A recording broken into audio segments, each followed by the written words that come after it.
सभी को नमस्कार। कैरियर फर्स्ट चैनल पर आप सबका स्वागत है। आज का डिक्टेशन आपका टेस्ट होगा। मैटर को बहुत ध्यानपूर्वक लिखें और लिखने के बाद पीडीएफ कॉपी से मिला करके अपनी गलतियों का मूल्यांकन करें और उन्हें सुधारने का प्रयास करें। डिक्टेशन लिखने के लिए तैयार रहें। Yes, start. नारीवादी आंदोलन के अंतर्गत अनेक प्रकार के विचार और कार्यक्रम प्रस्तुत किए गए हैं। स्त्रियों की असमानता, दमन और अधीनता के कारणों, प्रकारों और समाधानों के बारे में नारीवादियों की अलग अलग राय है। इसी कारण इसकी अलग अलग धाराएं हैं। मुख्य रूप से नारीवाद को 3 धाराओं में बांटकर देखा जा सकता है, जैसे उदारवादी नारीवाद, आमूल परिवर्तनवादी नारीवाद एवं समाजवादी नारीवाद। उदार नारीवाद एक आरंभिक विचारधारा है जो उदारवाद से जुड़ी मान्यताओं के आधार पर स्त्रियों के अधिकारों की वकालत करती है।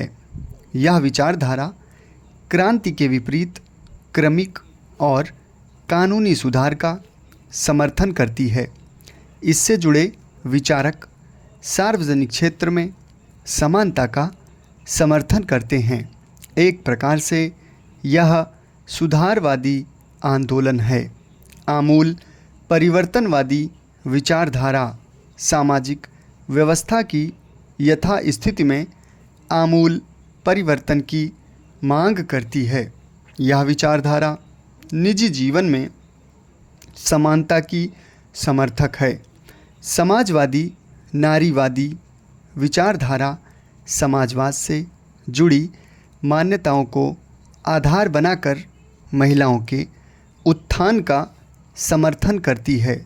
समाजवादी नारीवादी यह नहीं मानते कि स्त्रियों की समस्या राजनीतिक और कानूनी रूप से समाप्त हो सकती है।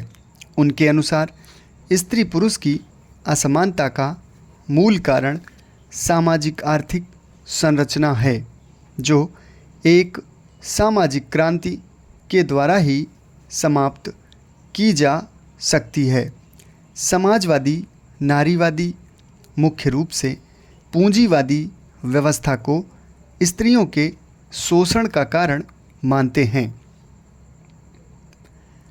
नारीवाद से जुड़े हुए विचारकों का मानना है कि आज के वैज्ञानिक चिंतन के युग में शिक्षा के विस्तार के साथ यह स्पष्ट हो चुका है कि स्त्री पुरुष की मानसिक और शारीरिक क्षमताओं तथा उत्तरदायित्व से जुड़ी योग्यताओं में कोई अंतर नहीं है। जहाँ भी स्त्रियों को अवसर मिला है, वहाँ वे अपने आप को साबित कर चुकी हैं। शारीरिक क्षमता से जुड़े क्षेत्रों में भी स्त्रियां पुरुषों से पीछे नहीं रही हैं। सेना तथा खेल कूद के क्षेत्रों में भी स्त्रियों ने नए कीर्तिमान स्थापित किए हैं। इसलिए स्त्री को सिर्फ अशक्त या अबला के रूप में देखना तर्कसंगत नहीं है। स्त्रियों की हीन स्थिति सामाजिक व्यवस्था की उपज है, न कि प्राकृतिक व्यवस्था की देन। नारीवादी आंदोलन का सभी प्रकार के समाजों पर कमोबेश प्रभाव पड़ा है। नारीवादी आंदोलन के कारण स्त्रियों की दशा में काफ़ी सुधार हुआ है और कई दूरगामी परिणाम भी प्राप्त हुए हैं। वोट देने के अधिकार, शिक्षा का अधिकार, निजता का अधिकार, विवाह एवं तलाक के कानून में परिवर्तन, दहेज एवं बाल विवाह पर प्रतिबंध जैसे विभिन्न कानूनों एवं अपने अधिकारों के प्रति जागरूकता से महिलाओं की दशा में क्रांतिकारी परिवर्तन आया है।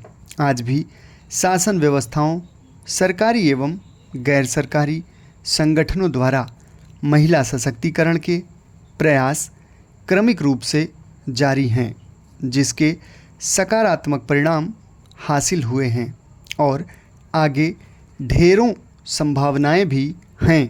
आज नारीवादी विचारकों का उद्देश्य स्त्रियों को पुरुष के समान बनाना नहीं, बल्कि प्राकृतिक अंतर को स्वीकार करते हुए उनकी सामर्थ्य का संपूर्ण उपभोग करने तथा समाज के द्वारा स्थापित कृत्रिम असमानताओं को दूर करने का प्रयास करना है, क्योंकि स्त्री पुरुष समानता स्थापित करके ही किसी भी समाज का संपूर्ण विकास संभव है।